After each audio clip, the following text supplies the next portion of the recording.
Hai guys, welcome back to my channel. Jadi di video kali ini aku mau bahas kenapa aku tertarik sama bahasa Inggris.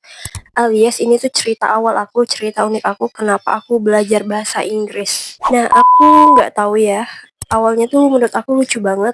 Ini kalian boleh percaya atau enggak. Tapi untuk pertama kali aku belajar bahasa Inggris itu di umur 8 tahun, which is kelas 3 atau kelas 2 SD. Nah, itu bukan karena nonton video, bukan karena lihat orang berbicara bahasa Inggris terus aku tertarik, no. Tapi waktu itu aku sempet ngeliat, ini lucu banget, aku ngeliat sampah, which is itu bungkusan sampah ice cream. Kalian tahu kan setiap makanan kemasan itu di belakangnya ada ingredients atau komposisi. Nah, aku perhatiin dengan detail, wah ternyata ada bahasa lain selain bahasaku, yaitu bahasa Indonesia. Which is di situ ada tulisan bahasa Mandarin, bahasa Arab, bahasa Inggris, dan of course bahasa Indonesia. Nah, yang bikin aku tertarik itu aku terjemahin satu persatu. For example, ingredients atau komposisi zeamais atau corn, ya istilahnya, terus jagung, salt, garam, sugar, gula. Nah, seperti itu. Jadi aku catat ya, dari kemasan itu aku ambil, aku pungutin, terus aku ambil, aku catat, dan aku pelajari kosakatanya dimulai dari ingredients tadi.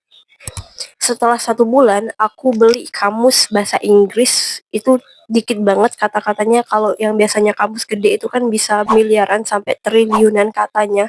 Nah, untuk kamus pertama aku itu cuma 500 juta kata sekian. Nih, aku tunjukin ke kalian, ini adalah kamus bahasa Inggris pertama aku. Nih, kamus pertama bahasa Inggris aku 500 juta kata. Tuh kalian lihat, ini aku beli waktu kelas 2 SD guys tuh. Nih, cuma aku lupa ini harganya 5.500 kalau nggak salah, atau 5 ribuan. Waktu di tahun 2009, 2008, 2009 ini kamus. Nah gitu guys, jadi awal mulanya itu bukan karena lihat video atau lihat orang speaking bahasa Inggris, tapi karena ada hal yang menarik dari bungkusan ice cream tersebut, which is itu sampah kemasan. Nah, lanjut, setelah aku beli kamus, aku pelajari kosakata dasar. Contohnya yang kayak hari-hari. Karena tadi aku tertarik banget sama ingredients atau komposisi, aku lanjut hafalin kosakata yang ada di rumah. Start from yang ada di rumah, kayak kursi, lantai, meja, penyapu, jendela, dan sebagainya. Nah, setelah itu aku pelajari mungkin satu hari bisa 10-15 kosakata yang aku hafalin di kelas 2 sampai kelas 3 SD. Lanjut waktu SD aku dapat kelas bahasa Inggris, which is itu masih basic banget, dan nggak semua anak waktu itu suka bahasa Inggris, tapi aku excited banget. Ini agak terkesan gimana gitu, tapi aku excited banget setiap ada kelas yang memang harus kita, apa ya istilahnya, disuruh praktis speaking, kayak halo, how are you, what is your name. Nah, itu aku sangat excited, dan biasanya aku selalu maju ke depan buat praktis. Kalau bapak guruku itu nyuruh aku maju ke depan, aku selalu praktis. I say hi Pak Udin, karena Pak Udin adalah seorang guru waktu SD di SD 10 Pontianak Timur yang selalu memotivasi aku untuk belajar bahasa Inggris for the first time. Dan he always appreciate me at the time. Nah gitu guys. Nah itu kan waktu zaman SD ya, aku terus belajar kosakata terutama. Terus aku belajar nyusun kalimat ya, dan waktu itu agak kebalik-kebalik ya, karena bahasa Inggris kan gramarnya beda sama bahasa Indonesia. Nah, aku belajar nyusun kata, arrange the words. Jadi aku belajar kosakata, aku belajar berbagai macam adjektif segala macam, aku bedain secara gramatikal, aku bedain, oh ini kosakata, oh ini kosakata untuk sifat, oh ini kosakata benda, oh ini untuk yang kayak I, you, they, we, dan sebagainya kayak gitu. Jadi aku pelajari untuk basic-basicnya. Nah, ketika aku SMP kelas 1, aku lanjut buat kalimat yang lebih panjang lagi, kayak misalnya aku menjelaskan aku selama berlibur ini loh kegiatan aku dalam bahasa Inggris, dan aku mulai praktis. Banyak banget buku catatan, jadi kalau aku lihat nih di rak buku aku banyak banget buku catatan, which is aku tulis dengan tangan sendiri, handwriting dalam bahasa Inggris. Jadi kalau misalnya aku mikirin something, kayak misalnya kita nyatet diary. Nah, aku buat diary dalam bahasa Inggris. Tapi menurut aku itu adalah hal yang efektif ya untuk mendengar, mencatat, dan membaca. Itu menurut aku sebelum speaking itu lumayan efektif, karena aku di SMP pun belum terlalu bisa speaking yang kayak sekarang gitu. Nah, lanjut cerita SMP, aku juga sering dengerin lagu-lagu bahasa Inggris. Nah, ini sangat-sangat membantu karena waktu itu aku dengerin lagu kayak John Legend, terus aku dengerin lagu Meghan Trainor, aku dengerin lagu Fifth Harmony ya, itu girl band. Terus aku translate satu persatu kalimat dari lagu tersebut atau dari lirik lagu tersebut. Nah, itu aku juga belajar banyak karena kan banyak dari lagu ini pakai slang atau pakai idiom. Nah, aku juga belajar tentang slang dan idiom. Menurut aku balik lagi ke cerita awal, kenapa aku tertarik sama bahasa Inggris itu memang lucu banget sih. Jadi setiap misalnya aku jalan, aku lihat kemasan, karena kemasan makanan itu, which is sampah kemasan, selalu berbeda-beda. For example, aku nemuin ice cream, jadi ingredientsnya beda. Terus aku ketemu lagi sampah, misalnya mie instan, itu beda lagi ingredientsnya. Terus aku lihat lagi snack-snack, entah itu keripik ataupun snack-snack yang manis, itu beda lagi ingredientsnya. Jadi aku tuh suka banget mencatat kosakata dari kemasan-kemasan tersebut. Untuk yang bertanya apakah aku pernah ngambil les bahasa Inggris, jawabannya enggak. Aku enggak pernah sekalipun ikut kursus atau les dalam bahasa Inggris. Overall, aku otodidak dari SD. Tapi memang ya perjalanannya agak lebih panjang dan agak lebih challenging untuk di awal karena aku nggak punya istilahnya mentor ataupun guru yang benar-benar ngajarin kayak ini loh pronunciation-nya kayak gini, word-nya kayak gini, susunannya atau gramatikalnya kayak gini, itu nggak ada.